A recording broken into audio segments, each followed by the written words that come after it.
Well, you mentioned Liberal Party values. They're supposed to be the party of small business, and small business certainly needs help. Across New South Wales, small businesses are bracing for another hit to their bottom line, with power bills set to surge nearly $500 from July the 1st. Now, these are some of the biggest energy price increases in the country. Since Labor was elected, the average annual electricity bill for small and medium businesses has gone from about $6,000 to $8,000. It's a miracle that any businesses are surviving. Well, I mean, it's extraordinary that some of them are able to keep their doors open, because we know that a lot of these businesses, the largest cost outside of wages is their electricity bill.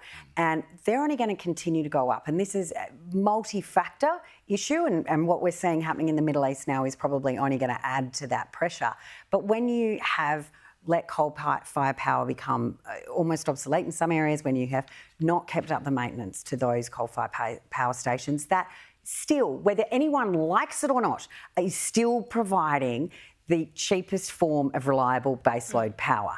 And, you know, people don't actually understand how the markets work, how the power gets fed in, what actually gets paid by not only the generators but also the transmission and the retailers. So they're all very different factors, but this seeking renewable only is only going to cost more and more and more money in the long run. And businesses, you know, like for all the rest of it, elections have consequences, and unfortunately for businesses, they are paying the price of Labor's mismanagement of this transition.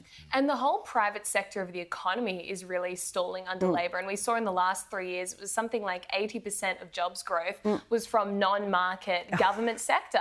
How sustainable is that in the long term? It's not sustainable, and that is the reality. It is not sustainable at all. We need to see a boost in productivity. We need to see industrial relations law reform. We need to see a reduction in red tape, in green tape, in all of those things. I mean, if we're serious about a housing crisis, go for a drive up Parramatta Road. Go and have a look at Alexandria, that falls into the city of Sydney, and where Clovermore is absolutely inhibiting development to go ahead there. She thinks we still make Victor lawnmowers or something. I don't know. I mean, literally, you drive past these places now and they're data centres. There's no employment there. We need to be turning some of these factories that were factories are now either obsolete, unused or used as warehousing.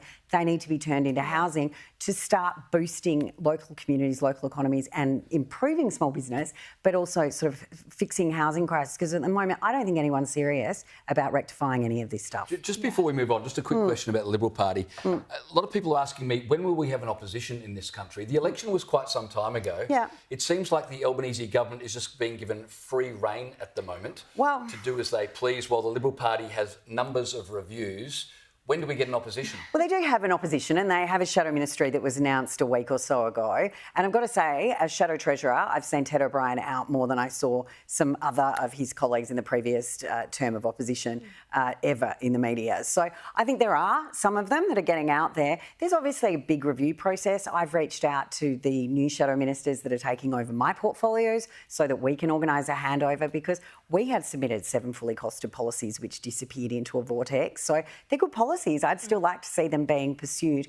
But the other issue is Albanese, whilst he's off over here, the allocations for staff still haven't been made, and that is done by Albanese. So the reality is a lot of these officers, they don't even know who they can employ, who's still got their job, who doesn't have their job.